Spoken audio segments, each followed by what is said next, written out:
Welcome to a journey into the darkest corners of the human psyche, where the most brutal killers face the ultimate reckoning. Did not touch her hair. She only got pushed that one time when you dug her nails. In this chilling exploration, we'll witness the raw emotions of convicted murderers as they receive their death sentences. So sorry. I think I did that. I didn't mean to hurt him. From shock and denial to acceptance and even relief, each reaction is a fascinating glimpse into the mind of a killer. But the question remains, can any punishment truly fit the crimes of those who have taken a life?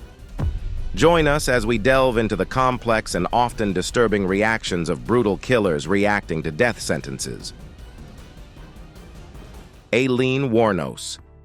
Aileen Wuornos was grappling with 6 murder charges alongside armed robbery allegations in Florida. Since the age of 14, Aileen has lived a harsh life, working as a hitchhiking prostitute to survive. Her life was a relentless cycle of homelessness and prostitution as she traveled across the United States.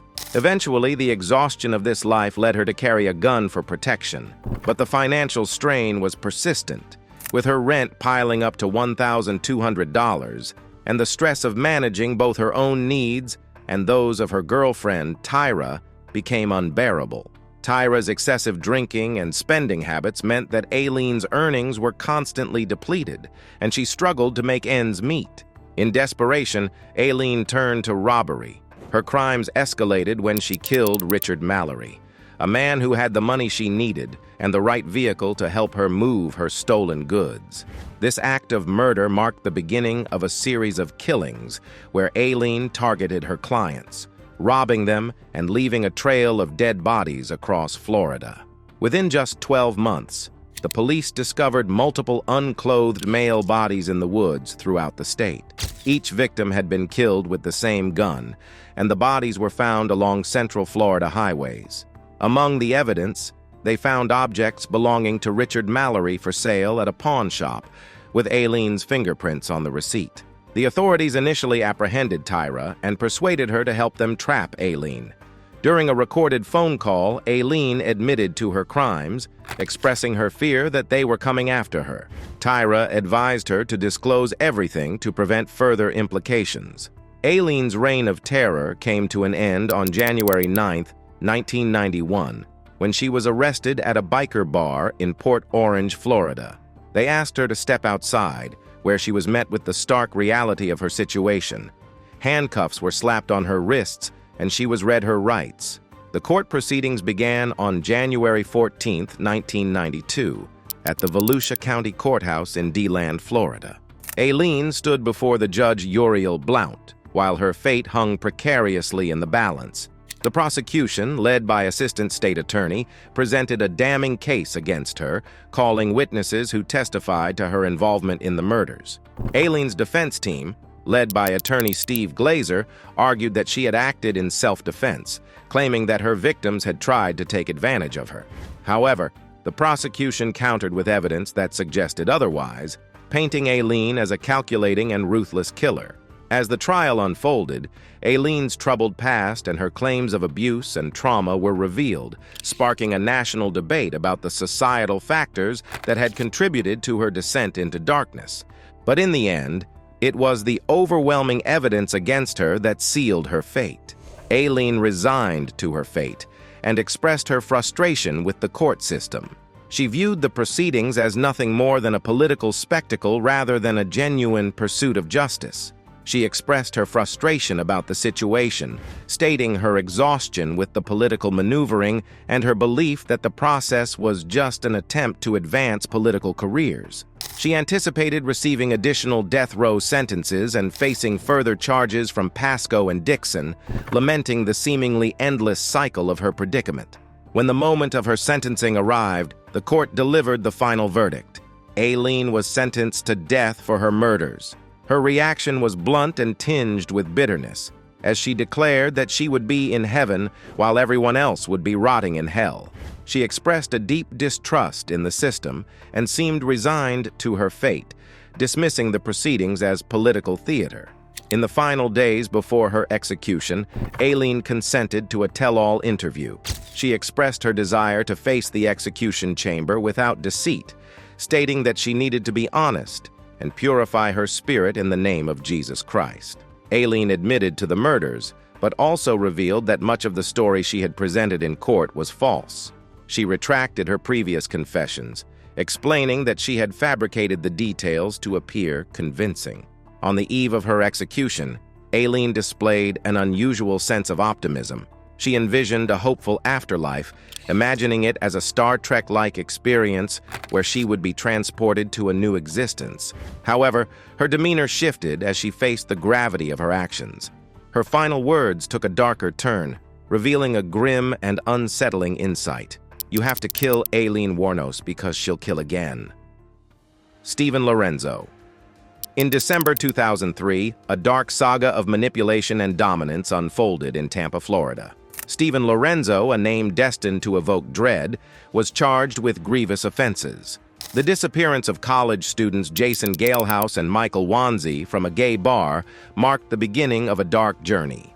16 days later, Wanzi's lifeless body was discovered in the trunk of an abandoned car, while Galehouse's fate remained a haunting mystery.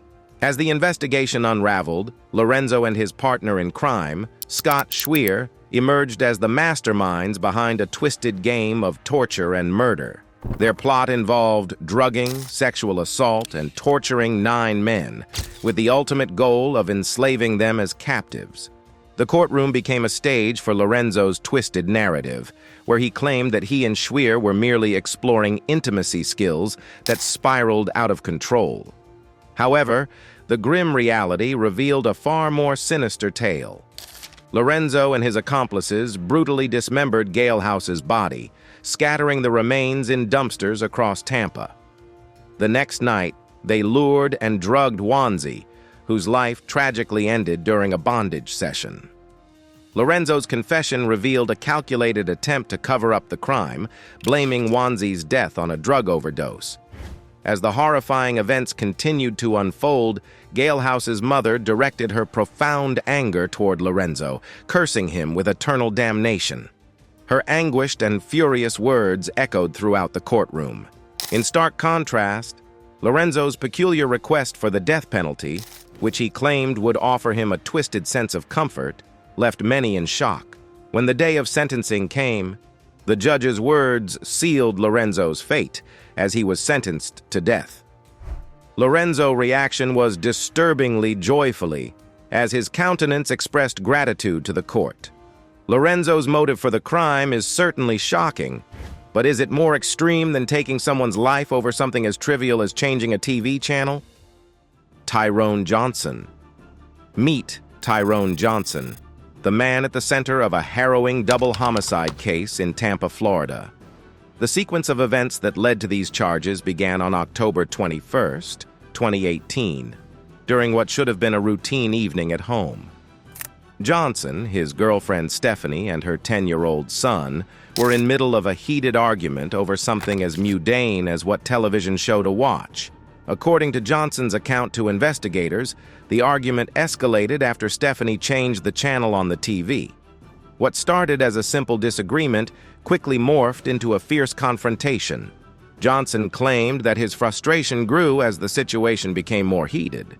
Feeling increasingly threatened by the escalating conflict, Johnson decided to pull out a gun.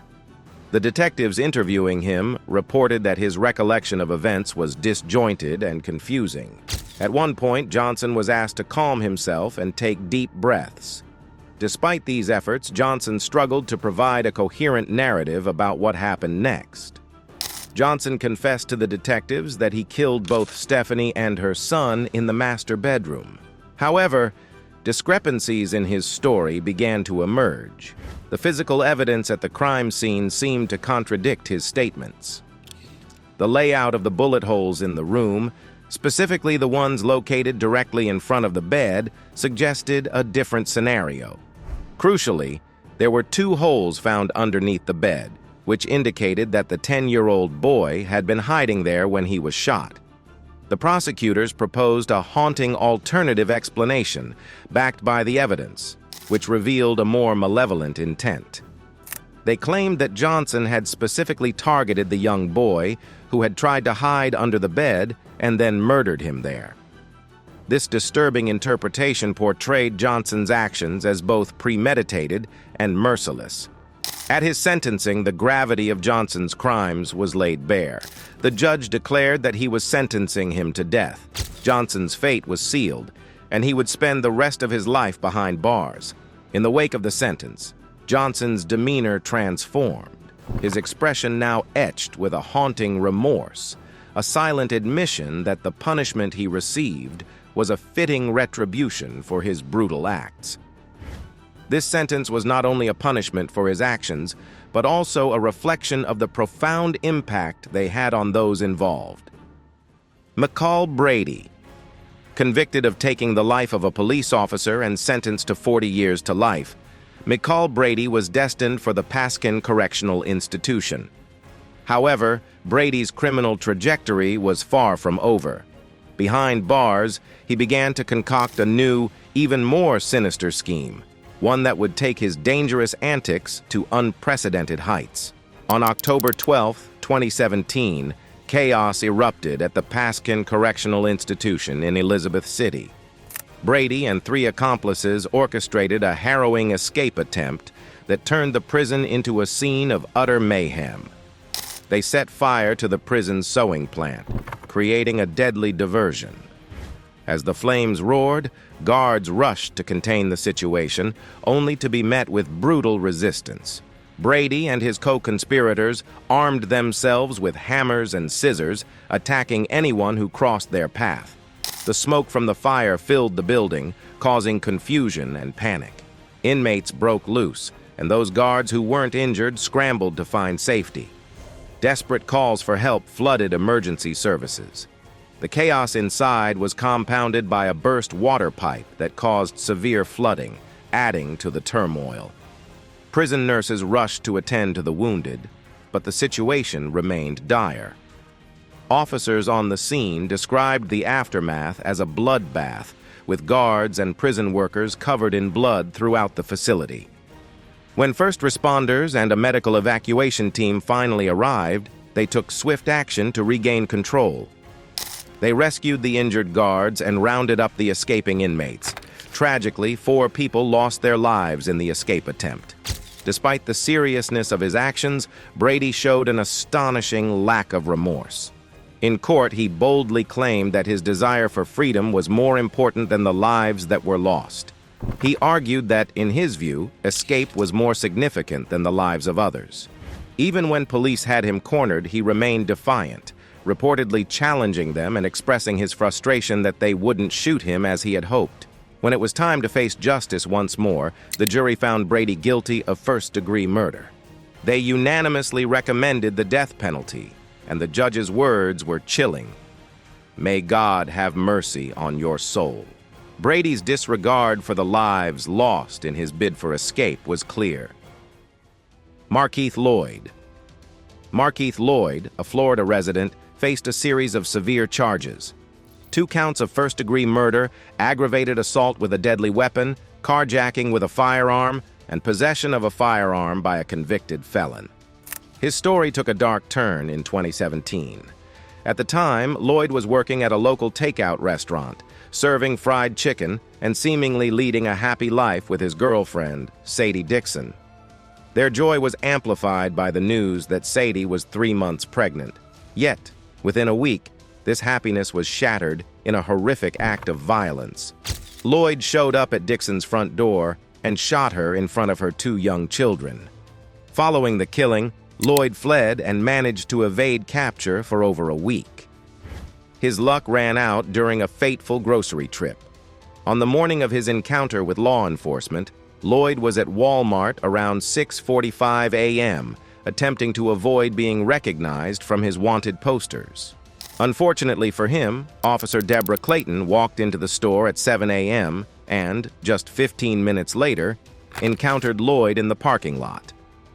Loyd responded with deadly force, pulling out 2 handguns and fatally shooting Clayton.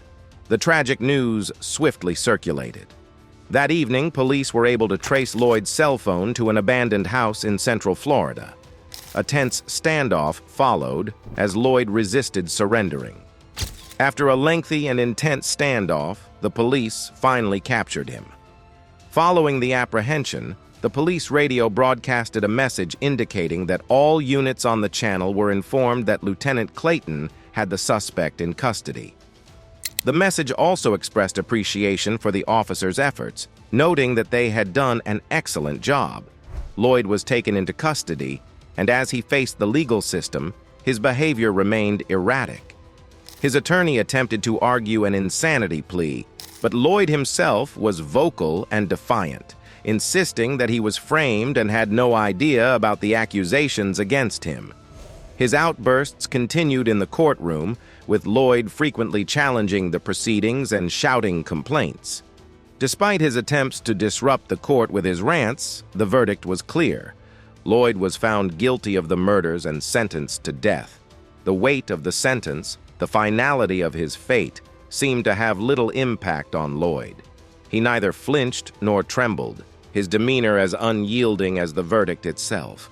No hint of remorse, no whisper of apology escaped his lips. Now, it's time for today's subscriber pick. The courtroom was packed with a hushed crowd as the judge, a stern woman with piercing eyes, prepared to announce the verdict.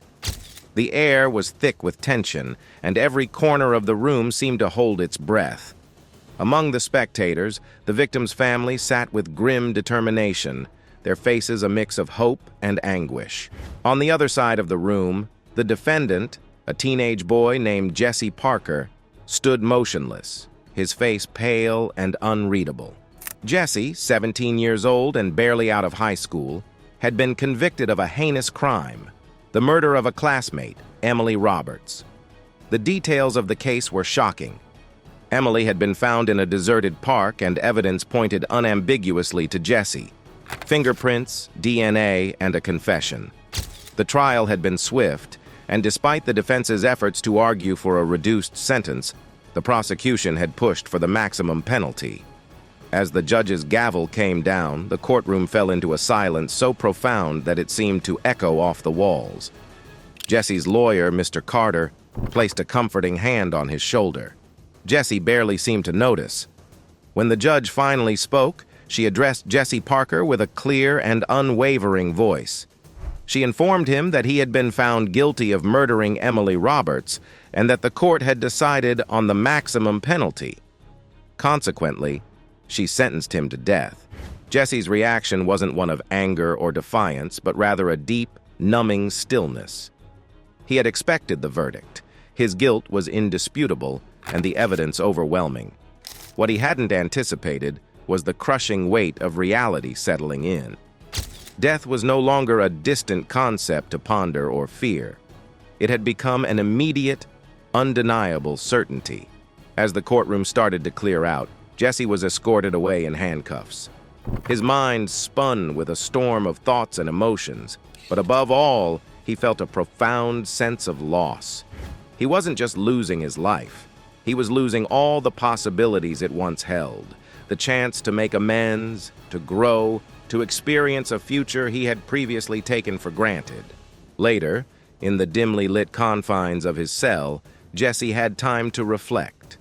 The harsh fluorescent lights cast a cold, sterile glow on the walls, and the steady hum of the ventilation system was a relentless background presence.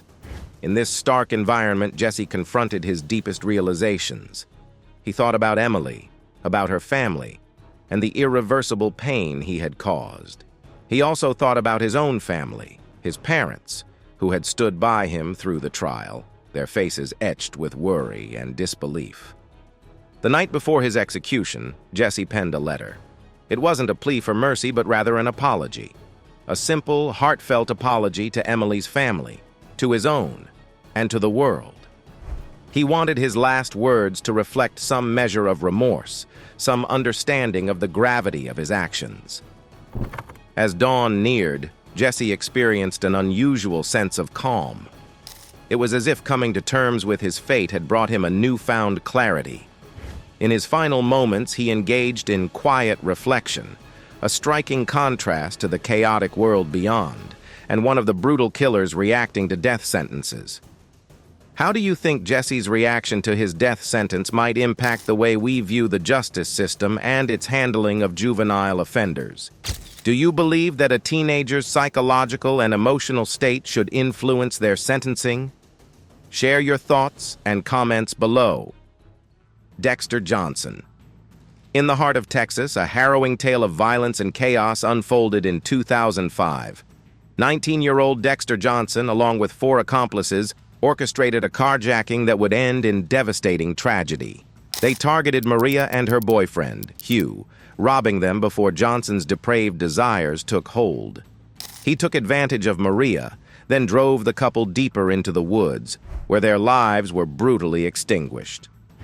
Johnson's brutality was matched only by the extent of his crimes. He committed a series of additional heinous acts, causing widespread destruction. Ultimately, justice was served when he was sentenced to death under Texas state law. The courtroom erupted into chaos as the verdict was delivered, with Johnson's family members fainting in the hallway. As the sheriff of Paris County, Texas, readied to transfer Johnson to the director of the Texas Department of Criminal Justice, the distraught woman seen crying was the mother of Johnson's child. The atmosphere was charged with raw emotion as applause and violence erupted in unison. Despite the pandemonium, Johnson was removed from the scene and placed on death row, his fate seemingly sealed. Johnson received his sentence with a nonchalant air, showing no emotion or visible reaction, as though the court's decision had little impact on him. However, in a dramatic twist, Johnson's execution was halted at the last moment. A Texas federal court intervened, ruling that his schizophrenia diagnosis disqualified him from the death penalty. Today, Johnson remains a fixture on death row, a somber symbol of the delicate balance between justice and mercy. As we struggle to comprehend the depth of Johnson's criminality, a disturbing question emerges. Can his brutal and impulsive violence be equated with the deliberate and treacherous act of plotting a fatal robbery against someone considered a close friend? Austin Myers and Timothy Mosley? Austin Myers and his accomplice, Timothy Mosley, faced charges of aggravated murder in Ohio following a horrific crime on January 28, 2018. The details of their actions unfolded when they visited the home of their childhood friend, Justin Back. Hours later, Justin's father returned home to a scene of utter chaos. His safe was empty, his handgun missing, and the house in disarray. Personal items were strewn about, and Justin was nowhere to be found. The father, already suspicious, immediately suspected Myers and Mosley, who had been at the house just the day before. After a thorough investigation, the authorities finally tracked down Justin's location, but it was tragically too late. Days later, they discovered his body near the Crybaby Bridge off Fudge Road in Preble County. In court, Mosley struck a plea deal and testified against Myers, revealing the gruesome details of that night. According to Mosley, the plan was for Austin to distract Justin while he approached from behind to choke him. But when that didn't work, Mosley resorted to stabbing Justin in the back. Amidst the struggle, Myers found a gun in the bedroom closet and used it to kill Justin. Addressing Justin's mother in court, Mosley expressed his remorse, saying, "There's not a day or night that goes by that it doesn't haunt me of what I did, and there's absolutely no excuse. I'm really sorry." Meanwhile, Myers urged the jury to spare his life, contending that if they decided on his death, it would only inflict further pain and suffering on another family. He argued that it would not affect him personally, as he would not feel anything, but it would cause more harm to innocent people. Despite his plea, the court sentenced Myers to death, making him the youngest person on death row in Ohio. Mosley, in return for his testimony, received a life sentence. Myers' eyes welled up with tears as the sentence was pronounced, his emotions overflowing in a visible display of sorrow. Justin's mother commented on the verdict, saying that they were happy with it, But it was still sad because the situation could have been prevented, adding that although Austin had made the choice, it was still tragic because her son had to die.